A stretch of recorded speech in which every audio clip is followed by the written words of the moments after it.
Andyan guys, welcome sa ating lecture 2 ng ating stud tutorial. So dito mag-assign tayo ng properties and then yung materials. So ayan, kapag prismatic yan ginagamit natin kapag concrete. At dahil steel tayo, so standard gagamitin natin. So click natin yan, standard.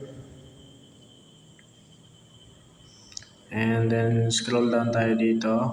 Pili natin yung W section guys. Then pipili tayo ng sections. So sa column at sa beam, so dapat mas malaki yung sa column natin. So pipili tayo sa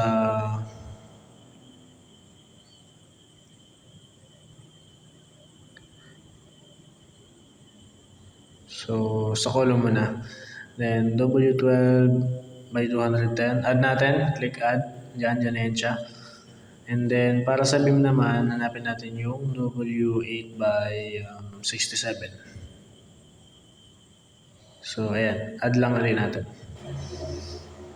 And then, close natin. So, next ay i-assign na natin siya guys sa kada members kung column siya or beam. Then, pili tayo ng view.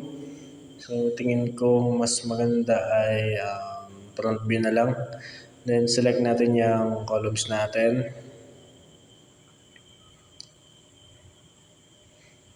Unselect natin guys. Control lang din. Control select. Then,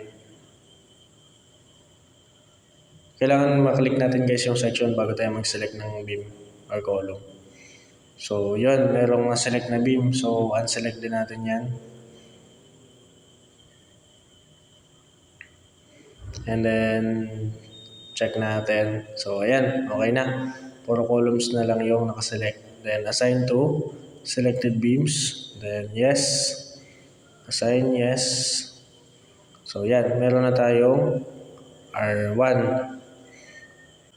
Huwag kayo malilito guys. Yung R1 na yan ay reference 1 lang yan. So, okay lang yan. Na ganyan. And then, select natin yung mga beams, lahat ng horizontal. Then, check natin sa isometric. So, okay naman. Puro beams naman yung na-select. Then, assign to selected beams. Assign, yes. And then, yan. Meron tayong R2, reference 2. So, yan. Meron na tayong naka-assign na properties. Then next guys, muna tayo ng materials. So dito, select tayo ng materials. So dito may nakalagay ng default na mga materials, mga steel, concrete, then meron tayong create. So dito ini-edit yung mga parameters. So hindi muna natin babaguhin yung mga parameters kasi sa next video pa natin yung gagawin. And kung makikita natin, mayroon lang nakalagay na steel. So kanina R1, R2 lang. So ngayon meron lang nakalagay na steel kasi yan yung default.